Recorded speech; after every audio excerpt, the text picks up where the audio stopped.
조선 초왕실에서는 굉장히 비극적인 일이 있었습니다. 그 일은 바로 단종이 어린 나이에 왕위에 오르자 삼촌이던 수양대군이 강제로 왕위를 빼앗은 사건인 계유정난이죠. 그런데 이와 굉장히 비슷한 일이 비슷한 시기에 명나라에서도 있었던 걸 아시나요? 오늘은 스케일은 좀 많이 컸던 중국판 계유정난, 정난의 변에 대한 이야기를 해볼까 합니다. 명나라를 세운 주원장에게는 아들이 26명이나 있었는데 명나라 개국과 동시에 장남이던 주표가 황태자로 책봉되었죠. 그리고 이 수많은 황자들을 번항에 봉해 수천에서 수만 명까지 병력을 나눠준 뒤 여러 지역으로 보냈고 그 지역의 방어를 맡겼죠.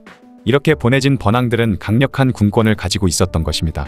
그리고 당시 몽골은 여전히 강력한 세력을 가지고 있었고 이들을 맡고 있는 인물은 주원장의 사남인 연항주체였죠. 그러던 어느 날 황태자였던 주표가 일찍 세상을 떠나고 말았습니다. 그러자 많은 황자들 중 가장 주목을 받은 인물이 바로 강력한 세력을 형성 중이던 연항주체였고 주원장 역시 주체를 태자로 책봉하려는 생각을 가지고 있었죠. 그렇게 새로운 황태자를 책봉하는데 주체의 이름이 오르내렸지만 대신들이 아들이 죽으면 손자가 이어야지라고 하면서 주체가 황태자가 되는 걸 강력하게 반대했고 결국 주원장도 그를 태자로 삼는 것을 포기했던 것입니다. 만약 주체를 태자로 삼았을 경우 주체의 두 형이 반발을 해 내분이 일어날 수도 있었기 때문에 주원장도 결국 포기할 수밖에 없었던 것이죠. 그렇게 황실 정통성을 위해 적장자 계승 원칙을 지켜 주표의 아들인 주윤문이 새로운 황태손이 되었습니다. 그런데 주원장이 어린 황태손을 후계자로 정하고 장성한 황자 모두를 막강한 군사력을 가진 번항으로 만든 것은 이후 후계 갈등 문제에 불씨를 만들어 놓은 것과 마찬가지였는데요. 그렇게 모든 비극의 서막이 열린 것이었죠. 1398년 6월 69세의 나이로 주원장이 세상을 떠나면서 주윤문이 다음 황제로 즉위했는데 그가 바로 건문제였습니다. 이때 주원장은 혹시나 있을 불상사를 방지하기 위해 아들들에게 자신의 장례식에 참석하지 말고 영지를 지키라는 유언을 남기기도 했죠. 하지만 건문제가 즉위하고 나서 막강한 군사력을 가진 삼촌들, 즉 번항들에게 위협을 느끼기 시작했는데요. 그중 가장 큰 세력을 형성하고 있었고 가장 위협적인 존재는 바로 연항주체였습니다. 주체는 명나라 최북방 지역에서 몽골 쪽의 침입을 막으며 문무를 겸비한 만능형 인물로 성장 중이었고 다른 형제들 중에서도 가장 뛰어난 능력을 가지고 있었죠. 또한 건문제 시기 정치를 주도하던 학사들인 방요유, 황자징, 제태 등은 지금 명나라의 형세가 과거 전한 초기와 비슷하다고 하며 번항들의 세력을 약화시켜야 한다고 주장했습니다.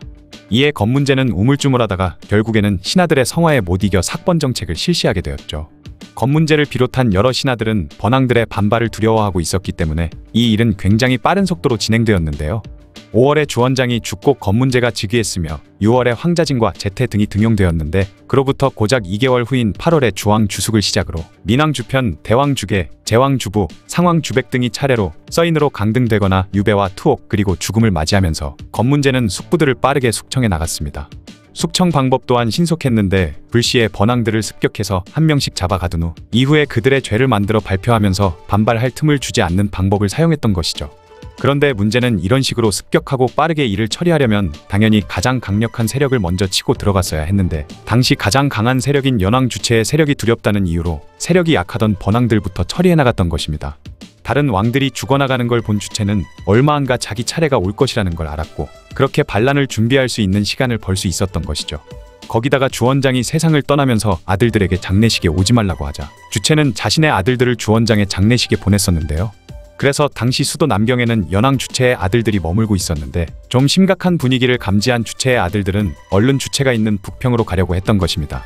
이때 제태는 아들들을 인질로 잡아두어야 한다고 했지만 황자징은 연왕을 방심하게 하려면 이들을 풀어주어야 한다고 주장했는데 건문제는 황자징의 말을 들어 결국 주체의 아들들을 인질로 잡지 않고 그들을 무사히 돌아가도록 하는 실책을 저지르기도 했죠.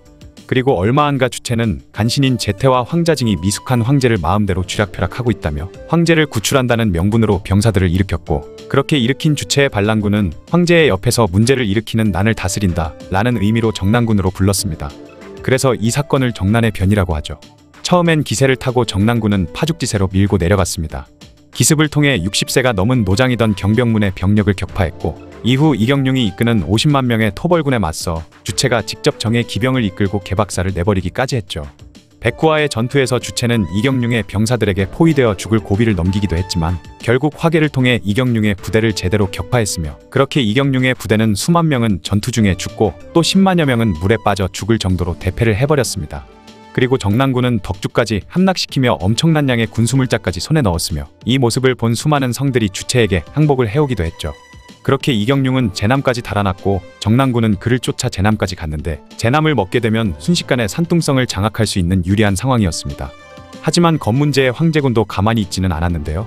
정난군은 연이은 승리에 도취되어 제남성을 공격하기 시작했는데 밤낮으로 공격을 퍼부었지만 제남성은 함락되지 않았고 심지어 20만의 황제군이 덕주를 공격해서 다시 빼앗자 보급로가 끊길 것을 우려한 주체는 결국 퇴각하고 말았죠.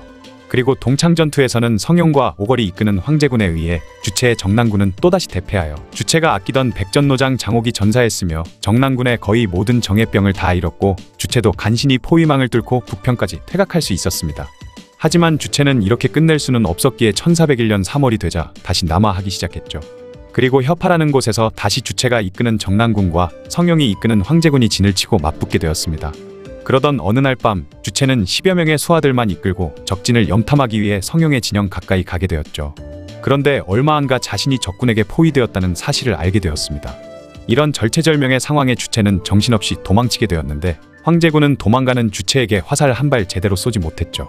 그 이유는 사실 검문제가 내린 조서 때문이었는데요.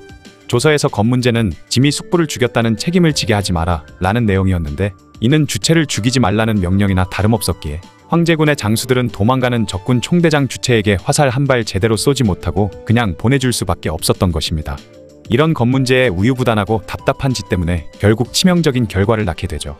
그리고 다음에 벌어진 전투에서 정난군에게 황제군이 대패를 하면서 성용도 간신히 도망칠 수 있었으며 심지어 정난군의 장수 이원이 폐연해 있던 황제군의 군량을 불태우는 바람에 식량마저 부족하게 되는 상황이 되었습니다. 그렇게 3년 동안 일진일퇴를 거듭하며 미친듯이 싸워왔지만 주체는 한 발짝도 더 나아가지 못하고 있었고 아무리 수십만의 황제군을 무찔러도 금세 다시 병력이 회복되는 등 답답하고 지지부진한 상황이 이어지고 있었죠. 거기다가 1402년의 정난군은 소하에서 벌어진 전투에서도 패배해 장수 진문을 잃었으며 재미산에서 벌어진 전투에서는 장수 이빈마저 전사했습니다.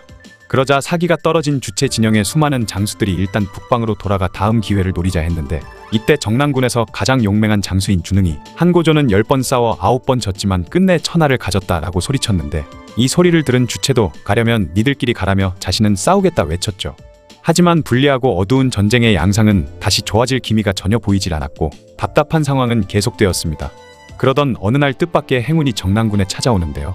명나라 조정에 뜬금없이 정난군이 북쪽으로 전군 퇴각했다라는 잘못된 보고가 전해졌고 이에 검문제는 황제군을 회군시켜버렸던 것이죠. 그러자 정난군은 즉시 병사들을 이끌고 공격에 나섰고 고립되다시피 한 하복과 평안의 부대를 격파시켰으며 이후 그들을 구원하러 오던 요동의 군대마저 작살내버렸습니다. 정난군은 기세를 잡은 김에 정말 엄청난 속도로 남진해 성용의 부대와 철현의 부대마저 꺾어버리는 기염을 토했죠. 이후로도 속전속결로 남진을 거듭해 양주까지 순식간에 함락시켰고 성용은 있는 병력 없는 병력 다 긁어모아 다시 정난군과 싸웠지만 또 다시 패배하고 말았습니다. 이렇게 파죽지세로 밀고 내려오자 깜짝 놀란 검문제는 황급히 여러 지역에 조서를 내려 자신을 도우라고 명령했지만 이미 너무 늦어버린 뒤였죠. 쭉쭉 치고 내려오는 정난군을 보자 수많은 명나라 장수들이 주체에게 항복했고 그러자 정난군의 남진은 더욱 가속도가 붙게 되었으며 전광석화 같은 신속한 진군으로 마침내 수도인 남경에까지 이르게 되었습니다. 이후 정난군이 남경을 공격하자 얼마 안 가 고광주애와 이경룡이 문을 열고 정난군에게 항복했고 그렇게 결국 남경이 함락되고 말았죠. 이 모습을 황궁에서 지켜보던 검문제는 스스로 황궁에 불을 질러버리면서 이 전쟁은 마침내 종결되었습니다. 그런데 황제군이 질 수밖에 없었던 이유가 있었는데요. 가장 큰 문제는 검문제의 우유부단한 태도와 정말 나쁜 판단력 때문이었죠. 애초에 삭번 정책을 시작했을 때 주체부터 족치기 시작했다면 아마 정난의 변도 없었을 것이었습니다. 또한 주체는 반란을 일으킨 반역자일 뿐이었기에 죽일 명분이 충분했고 삼촌이지만 그를 죽였다고 해서 검문제가 비판받을 일은 전혀 없었죠.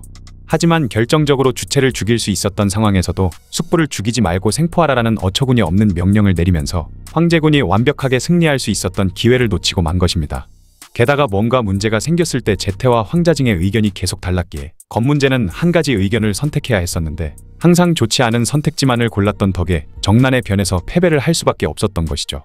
첫 전투에서 경병문이 대패를 하긴 했어도 성안에서 농성하며 정난군을 잘 막아내고 있었지만 검문제가 경병문을 자르고 희대의 졸장 이경룡을 새로운 대장으로 썼기 때문에 계속해서 패배하기만 했던 것입니다.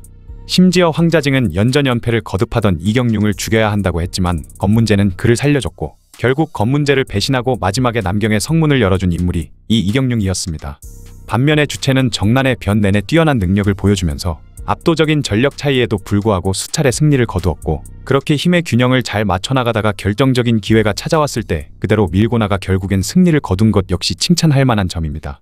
어쨌든 건문제는 황궁에 불을 지른 이후 행방불명이 되었는데요. 일설에는 스스로 목숨을 끊었다라고 전해지기도 하고, 난전 중에 불에 타 죽었다라는 등 이야기가 나돌았지만 그의 시신은 어디에서도 발견되지 않았습니다. 그 때문에 여러 전설이 만들어지게 되는데요. 주원장이 죽기 전 건문제에게 상자 하나를 건네주었던 적이 있는데, 위급할 때 열어보라는 유언을 남겼고, 그래서 상자를 열어보니 그 안에는 주원장이 탁발승 때 쓰던 목탁과 바리떼가 나와서 스님으로 변장을 하고 도주했다는 이야기도 있죠. 이후 1978년 남경에서 황궁 근처에 건물을 지으려고 공사를 하던 중에 지하 통로가 발견되었고, 건문제는 아마 이곳을 통해 도망쳤을 것이라는 소문도 돌고 있지만 여전히 그의 행방은 알 수가 없다고 합니다. 그리고 이후 연왕 주체는 신하들에게 추대를 받는 형식으로 제위에 올랐는데 그가 바로 영락제이죠. 그리고 황자진과 제태는 이후 목숨을 잃었으며, 건문제의 스승이던 방여유는 연나라 도적이 제위를 찬탈했다라는 글을 써 가족과 친척을 포함한 구족에 친구나 스승, 제자를 포함한 10족이 몰살되는 무시무시한 처벌을 받았습니다. 삼촌이 조카의 황위를 찬탈했다라는 의미에서는 조선에서 있었던 계유정난과 매우 흡사하지만 스케일에서만큼은 확실히 대륙에서 벌어진 것이어서 그런지 매우 큰 것 같네요.